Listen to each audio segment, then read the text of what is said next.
السلام علیکم۔ وعلیکم السلام، آواز آ رہی ہے؟ ہاں جی آ رہی ہے، میٹنگ اینڈ ہو گئی تھی۔ جی جی، آپ کی بات صحیح سمجھ میں آئی تھی؟ جی جی بالکل۔ اچھا، میٹنگ اینڈ ہو گئی تھی۔ جی اب مسئلہ ہو رہا ہے کنیکشن کا، لیکن پارٹیسپینٹس آگے ساتھ چلیں۔ تو یہ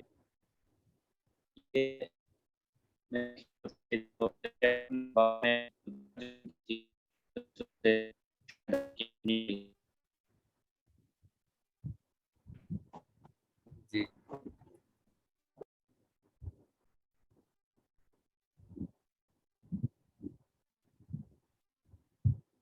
اچھا جی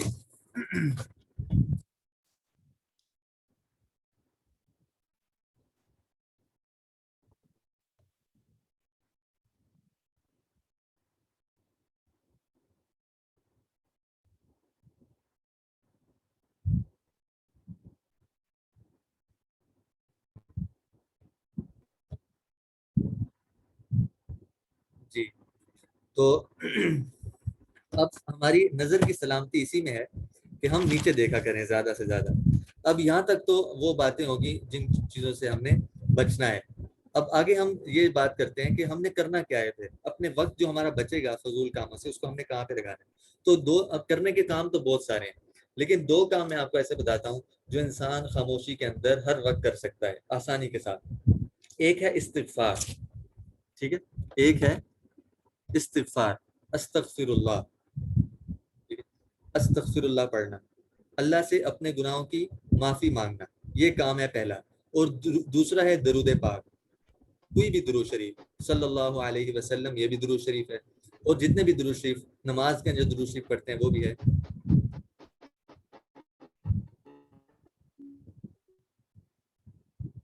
نماز کے اندر جو درود شریف پڑھتے ہیں وہ بھی درود شریف ہے۔ تو یہ دو کام ہم کریں گے، ٹھیک ہے۔ یہاں تک ہم نے بات کس بارے میں کی؟ جو کام ہم نے نہیں کرنے۔ اب ہم بات کریں تھنگس ٹو ڈو، عمل کیا کرنا ہے۔ پہلا عمل کرنا ہے استغفار، خاموش بیٹھیں، فضول ڈسکشنز کے اندر نہ پڑیں، ذکر کریں اللہ کا۔ اور ذکر میں استغفر اللہ، ٹھیک ہے۔ ذکر کیا کرنا ہے؟ استغفر اللہ، استغفر اللہ۔ کس نیت، کس تصور کے ساتھ؟ اس تصور کے ساتھ یا اللہ میں بہت گناہ گار ہوں، میرے سے گناہ ہوتے رہتے ہیں، میں آپ سے اپنے گناہوں کی معافی مانگتا ہوں۔ اچھا، اس کا جو ریوارڈ ملے گا وہ بھی ہم ابھی ڈسکس کریں گے۔ اور دوسرا کام ہے درود پاک، کوئی بھی درود پاک، سب سے چھوٹا ہے صلی اللہ علیہ وسلم۔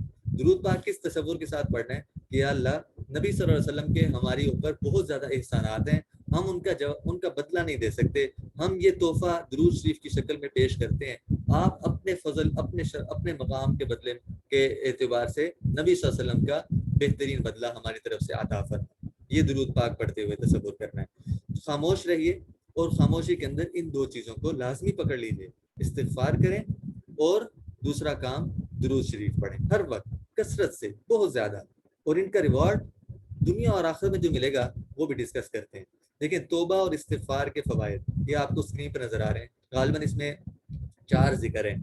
پہلا ہے اللہ پاک توبہ کرنے والوں کو پسند فرماتا ہے۔ اب اللہ پسند کر رہے ہیں تو پیچھے بات ہی کیا رہ جاتی ہے۔ دوسرا، جو استغفار کو لازم کر لے اللہ پاک اس کی تمام مشکلوں میں آسانی، ہر غم سے آزادی، اور اسے وہاں سے روزی دے گا جہاں سے اس کا گمان بھی نہیں ہوگا۔ کتنی زبردست، دوبارہ پڑھتا ہوں۔ جو استغفار کو لازم کر لے اللہ پاک اس کی تمام مشکلوں میں آسانی، ہر غم سے آزادی، اور اسے وہاں سے روزی دے گا جہاں سے اس کا گمان بھی نہیں ہوگا۔ تیسرا فائدہ، استغفار سے دلوں کا زنگ دور ہو جاتا ہے، یعنی روح کی ڈائٹ مکمل ہوتی ہے۔ چوتھا فائدہ، جب بندہ اپنے گناہوں سے توبہ کرتا ہے تو اللہ کریم لکھنے والے فرشتوں کو اس کے گناہ بھلا دیتا ہے، اسی طرح اس کے اعضاء یعنی ہاتھ پاؤں کو بھی بھلا دیتا ہے، اور زمین سے اس کے نشانات بھی مٹا دیتا ہے، یہاں تک کہ قیامت کے دن جب وہ اللہ پاک کے سامنے ملے گا تو اللہ پاک کی طرف سے اس کے گناہ پر کوئی گواہ نہیں ہوگا، یعنی اللہ تعالیٰ اس کے گناہوں کو معاف کر دیں گے۔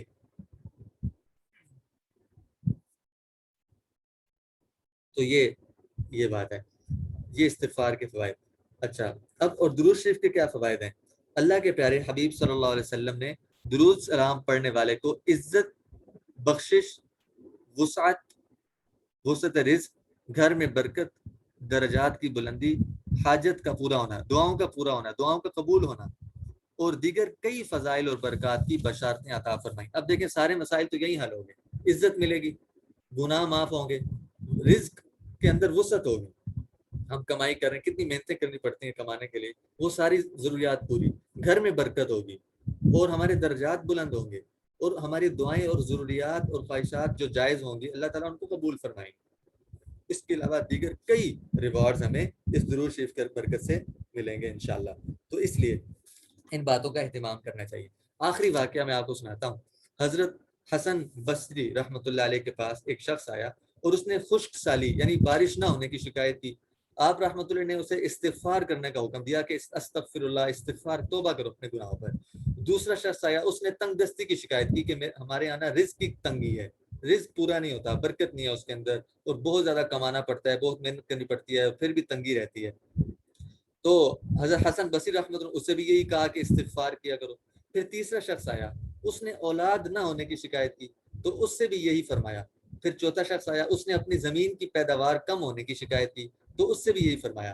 حضرت ربیع بن صبی رحمۃ اللہ علیہ حضرت حسن کے ساتھ ہی بیٹھے ہوئے تھے، تو انہوں نے عرض کیا کہ آپ کے پاس 4 لوگ آئے اور انہوں نے مختلف حاجتیں پیش کی، آپ نے سب کو ایک ہی جواب دیا کہ استغفار کرو۔ تو آپ رحمۃ اللہ نے ان کے سامنے یہ آیت پڑھی، آیت ہے سورہ نوح 29 پارہ ہے، اس کی آیت ہے فَقُلْتُ اسْتَغْفِرُوا رَبَّكُمْ إِنَّهُ كَانَ غَفَّارًا يُرْسِلِ السَّمَاءَ عَلَيْكُمْ مِدْرَارًا وَيُمْدِدْكُمْ بِأَمْوَالٍ وَبَنِينَ وَيَجْعَلْ لَكُمْ جَنَّاتٍ وَيَجْعَلْ لَكُمْ أَنْهَارًا۔ یعنی اس آیت کے اندر استغفار کو بارش، مال، اولاد اور باغات کے عطا ہونے کا سبب فرمایا گیا ہے۔ جو انسان استغفار کرتا ہے نا، استغفر اللہ، اللہ سارے اپنے گناہوں کی توبہ معافی مانگتا ہے، اللہ تعالیٰ اس کے لیے مال کا بھی بندوبست فرما دیتے ہیں، اس کی اولاد کا بھی بندوبست، اچھے اچھے باغات ہیں تو باغات کے اندر سبزہ ہوگا، اور بارش اگر نہیں ہے تو بارش بھی اللہ تعالیٰ اس کے ذریعے سے عطا کریں گے۔ تو یہ 2 کام ہم کریں، درود شریف اور استغفار کو لازمی کرنا۔ اور تیسرا کام ہم یہ کریں کہ اپنی لائف میں کوئی اچیومنٹ ہو، کوئی گول، ایمز بنائیں، اور ان کو حاصل کرنے کے لیے ایکسیلنسی کے ساتھ محنت کریں، اور فضول اور لایانی کاموں سے بھی بچیں، اور اپنا وقت ضائع ہونے سے بچائیں، اور ان تمام باتوں کو دوسروں تک پہنچائیں۔ اللہ تعالیٰ ہم سب کو عمل کرنے کی توفیق عطا فرمائے۔ اور آج کچھ پرابلمس رہی ہیں نیٹ ورک کے اعتبار سے، اور بار بار میٹنگ رک جاتی تھی، اس پر تکلیف ہوئی آپ لوگوں کو، اس پر میں معذرت چاہتا ہوں۔